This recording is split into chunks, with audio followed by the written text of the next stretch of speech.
aparte que tuve una jefa argentina, ¿no? Ya era una generación de mujeres profesionales y con una capacidad de cuestión de género, de respeto, de igualdad muy grande. Entonces a mí me empezó de a poquito, a inculcar muchas cosas, que ella se sorprendía y no entendía de por qué yo era así. Y yo le digo, no, porque mi familia es japonesa, qué sé yo, bla, bla, bla. Cosas que yo las tenía muy natural. Soy Mayu Oshiro, Nikkei Argentina, tercera generación de inmigrantes japoneses. Me propongo con este podcast investigar y difundir la identidad Nikkei desde Latinoamérica. Agarra tu pasaporte, que te invito a acompañarme en este viaje cultural.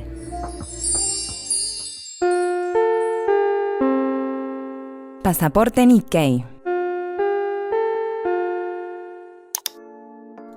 El otro día mi novio me preguntó, ¿cómo se dice hermano en japonés? Y depende, le contesté yo, depende del orden de nacimiento y del género. Hermano mayor o Nisan, hermana mayor o Nesan, hermano menor o Toto, hermana menor y Moto. Y para referenciar a los hijos también, ¿no? Depende de la edad y del género. Para los japoneses es muy importante esto de respetar los rangos. Y en la familia eso está determinado, como decía, por la edad y por el género. En los hogares okinawenses, además, la figura del chonan era muy importante. Por supuesto que con la inmigración y con el correr de los años, las familias okinawenses se han ayornado y se han acercado más a las costumbres del país de acogida y, por supuesto, a sus leyes. Los mismos inmigrantes ya iban tomando conciencia que muchas de estas cuestiones no eran del todo justas y ellos mismos iban asumiendo otras decisiones al respecto. Yo soy la mayor de mis hermanos, la Onesan, y en casa había mucha exigencia con respecto a esto de rendirle honor a la familia. De ser buena hija, ser buena hermana, buena nieta. Oji-chan va a estar orgulloso si sos buena en la escuela, si hablas japonés, si practicas danzas tradicionales, si tienes mano para la pintura, si tocas el sanshin y además de bailar también te cantás alguna canción tradicional okinawense, si sos buena mujer y ayudas a Oba-chan con la limpieza, con la cocina. Oji-chan, abuelo. Oba-chan, abuela. Oji-chan también me incentivó a estudiar una carrera universitaria. Para él era muy importante que sea profesional. Me decía que antes de casarme, terminara una carrera universitaria. En casa muchas veces me dijeron, ¿por qué tenés esa manía de querer superar a los varones? Dejá de intentarlo, nunca vas a ser mejor que un varón. Y yo en el fondo sentía que me tenía que esforzar el doble, que tenía que demostrar que sí, que siendo mujer aún podía ser mejor que un varón. De hecho, lo había demostrado un montón de veces. Pero había dos cosas que a mí siempre me frustraron, porque por más que me esfuerce, no iba a poder cambiarlas. Una de ellas era que no tengo rasgos asiáticos, no parezco una verdadera japonesa. Y por otro lado, el hecho de haber nacido mujer. ¡Qué bronca! Yo quería hacer todo lo que hacían los varones. Que me tengan esa expectativa también, ¿no? Y sobre todo el respeto que merece el varón. Yo quería ese respeto. Hoy, en Pasaporte Nikkei, Ser Mujer Nikkei parte 2. Che, Barbie, estoy llegando a tu casa, pero no sé exactamente a dónde es, así que si podés asomarte. Ah, ahí te vi. Ah, ahí está. En la fiesta de los Obon, que es el Día de los Muertos. Primero recordar a mi mamá con mi tía y con mi abuela haciendo toda la comida para el Obon. Después, cuando uno fue creciendo, nosotras ayudando a cortar y hacer todo. Los hombres llegaban para el último, para sentarse a comer, básicamente. Eso me quedó muy, muy marcado, digamos. El Obon es el Día de los Muertos. A mí me lo enseñaron desde el sintoísmo. Es cuando vienen a pasar con nosotros un día nuestros antepasados y comparten con nosotros. Entonces se le pone un altar, se le pone un senko, que es un incienso, y se les reza. En ese altar también se puede poner comidas que a ellos les gustaban, bebidas que a ellos les gustaban, o incluso a un tío mío le llevaban el pucho. Sí, le dejaban el pucho ahí.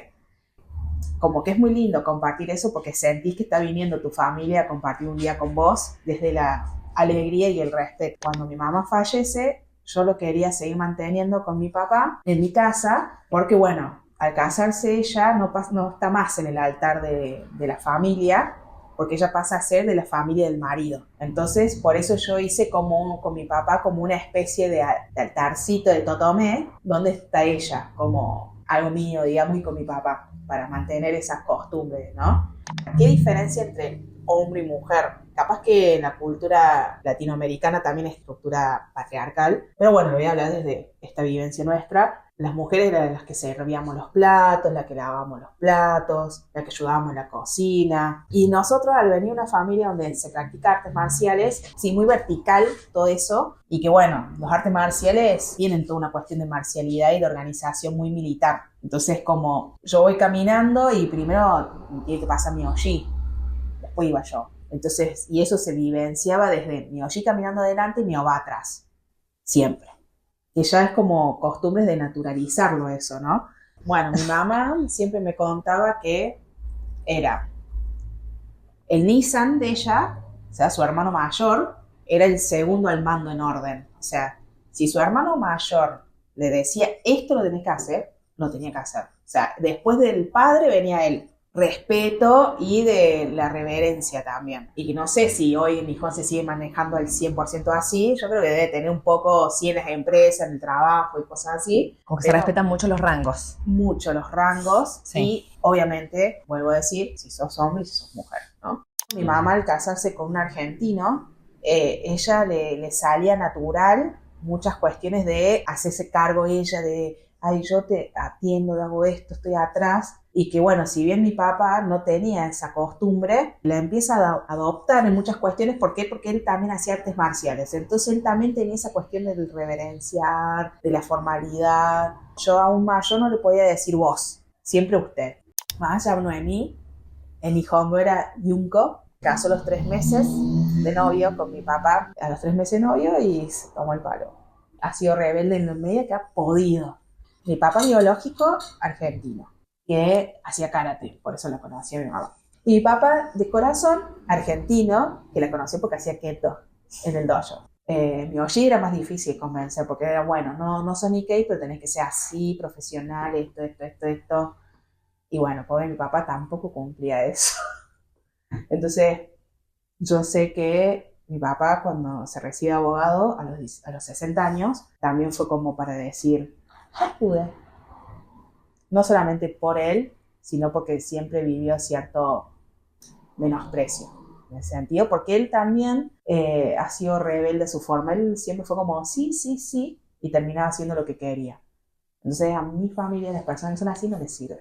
También me pasó en lo laboral, de los primeros años, como siempre ser muy servicial con mis jefes, como que estar, qué sé yo. Y bueno, uno te vas dando cuenta que está bueno ser respetuoso, pero tampoco ya rayar a que, como bueno, siempre me va a hacer esto. Aparte que tuve una jefa argentina, ¿no? Ya era una generación de mujeres profesionales y con una capacidad de cuestión de género, de respeto, de igualdad muy grande. Entonces a mí me empezó de a poquito, a inculcar muchas cosas, que ella se sorprendía y no entendía de por qué yo era así. Y yo le digo, no, porque mi familia es japonesa y qué sé yo, bla. Cosas que yo las tenía muy natural. O sea, era muy servicial, muy... Cuando empiezo a hacer terapia psicológica, es cuando empiezo a abrir la cabeza en un montón de cosas que digo, che, pero esto me topo con otras amigas que son de familias Nikkei, donde la dinámica, si bien tiene muchas cosas similares, muchas otras que nada que ver. Entonces yo empiezo a decir, no es así. Esto que yo creía que era de esta forma, me empiezo a topar con que no. Yo tuve como 2 instancias. De niña, que creo que nos pasó a todos los que éramos Nikkei, enojada porque, bueno, como que no pertenecía. O sea, no, viste el bullying, en la escuela como me molestaban. Entonces igual uno quiere encajar. Después ya de grande era con orgullo, pero también estaba el tema de un discurso que mi mamá siempre decía, es como que, bueno, vos porque tenés cara Nikkei, te tenés que portar bien, porque a nosotros nos reconocen en todos lados, entonces tenés que quedar bien. Mi familia siempre fomentaba que en Japón, como que vivió 2 guerras mundiales, la bomba atómica, 2 bombas atómicas, y salió adelante. Es como esa idealización de lo que es Japón, ¿no? Todo lo que viene de Japón, todo lo que es de Japón, está bien. Mi voz interior siempre fue ser medio rebelde en un montón de cuestiones. Lo que pasa es que es como que te meten tanto en la cabeza la sumisión, y bueno, eso en algún momento explota, ¿no? Claro. En mi caso fue no explotar, sino hacer terapia y decir, esto no lo quiero en mi vida. Esta forma de manejarme la vida no la quiero. Entonces empecé a tomar distancia de un montón de cuestiones que no fueron fácil, ni que me aceptaran el resto, ni para mí. Pues si bien a mí en mi casa, mi mamá siempre con la alimentación, o sea, ella siempre cocinaba cosas japonesas, palabras en Uchinaguchi, siempre me decía. Uchinaguchi, idioma de la prefectura de Okinawa. Ella tenía mucho de la cultura, entonces ella transmitía mucho. Entonces hay muchas cosas que yo las vivencié como natural y que después yo sola empecé a buscarlas. Mientras más grande me hago, empiezo a ver desde salir de esa idealización de lo que es Japón. Me encantan muchas cosas culturales, me encantan. Sería hipócrita si te dijera, no me gusta nada. Sí, me encanta. ¿Y qué hiciste por mandato? ¿El karate también? El karate. Porque en tu familia es muy importante. Karate por mandato desde los 4 años. También hice kendo por mandato. Odori. El único que no hice por mandato fue taiko. ¿Y Odori después cuando te...? Y a Odori después. Te reencontraste. Claro, cuando me reencuentro con todo. Yo siempre fui gordita. Ser mujer y ser gordita como muchos factores en contra, por decirse, ¿no? Entonces yo sentía que tenía que tratar de hacer lo mejor que podía para no hacer quedar mal. Incluso la Odori tiene su exigencia también, digo, a nivel encajar dentro de cierto estándar de belleza. Sí, que eso, por ejemplo, kimono y todo eso, que por encima, bueno, soy gordita, pero encima tengo pechos, o sea, usemos los bingatos porque si no, o sea, literal, ¿no? Bingata, técnica de teñido de tela artesanal característico del reino de Ryukyu, actualmente Okinawa. No, o sea, sí, pero tira un poquito más de información. O sea, no vas a dejar pasar semejante ítem okinawense así como si nada. Sí, es una técnica de teñido. A la tela en sí también se le dice bingata. La fibra es natural, los tintes son también vegetales y el color que tiene te estalla la retina directamente. Tenés ese amarillo, ocre, ese rojo intenso, blanco, el azul índigo, ¿no? Y no solo el contraste de colores, sino que también los motivos. Todos son elementos vegetales. Pinos, flores, aves exóticas, las olas, por supuesto. Todo eso te lleva a la isla. Barbie hace referencia al ushinchi, que es el vestido tradicional de tela bingata que originalmente lo usaban los reyes, la nobleza. Que lo curioso es que su diseño está inspirado no solo en el kimono tradicional japonés, sino que también en el hanfu chino. Y ofrece como más movimiento, o sea, no tiene ese cinturón obi que te encorseta, que no te deja ni respirar, sino que cae un poquito más holgado. El okinawense tiene muy naturalizado el decirte sos gordo en la cara, así. O sea, todos los amigos de mi abuelo, primero asombrados porque, bueno, mi abuelo chiquitito y que veníamos nosotros y eran como, y te decían en la cara, son todos gordos. Y que a mí me pasó allá en Nihon, a mí, unos compañeros de karate de Miyoshi, un sensei, me acosó. Y fue en un evento donde estaban todos y todo el mundo se lo festejó. O sea, a mí nadie me defendió. No sabía cómo reaccionar por esta cuestión muy patriarcal de, primero, el cargo. Segundo, mayor de edad. El nivel de Miyoshi, hombre. Bueno, un montón de cuestiones. Pero yo me sentí sumamente humillada, muy vulnerable y que en su momento me enojé, pero no tomé conciencia hasta estas últimas etapas donde empiezo a conectar con la cuestión de género, con lo que es el patriarcado, con la cuestión del feminismo y demás. Fue fuerte para mí. Los principios sexistas están muy arraigados en el sistema judicial japonés y cuestionan sistemáticamente los derechos de las mujeres.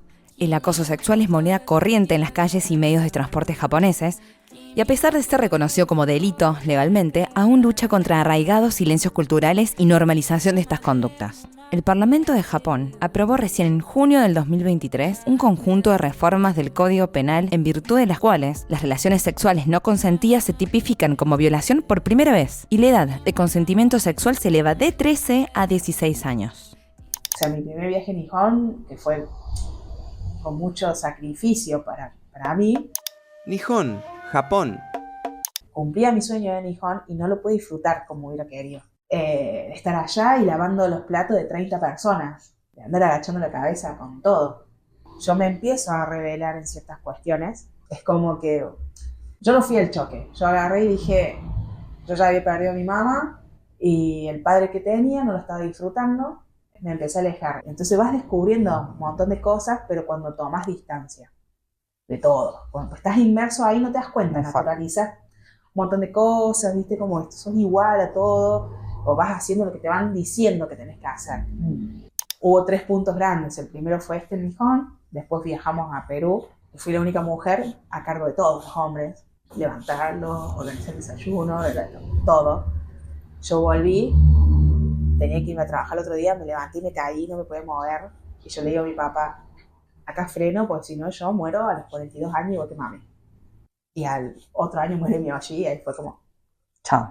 yo siempre, después de la primera vez que había ido, siempre dije voy a volver a Gijón. Justo conozco a mi pareja, también es Nikkei, pero criado de otra forma, totalmente de otra forma.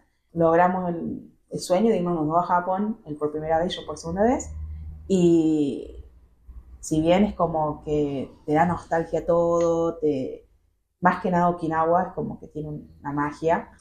Creo que eso es lo que me enseña todo esto, digamos, hacer ese equilibrio de tomar las cosas buenas que tiene Japón y la cultura japonesa y las cosas buenas que también tienen los argentinos, nuestra cultura latina, de que muchas veces estamos criados a siempre mirar hacia afuera, porque bueno, somos mayorías nietos de inmigrantes, entonces siempre ese inmigrante deseó volver, pero muchos se quedaron por elección propia en este país porque se sintieron mejor, más cómodos, pero como que nunca lo reconocieron, porque yo lo digo, mis abuelos tuvieron posibilidad de volver, es más, estuvieron viviendo 5 años de nuevo después que se vinieron.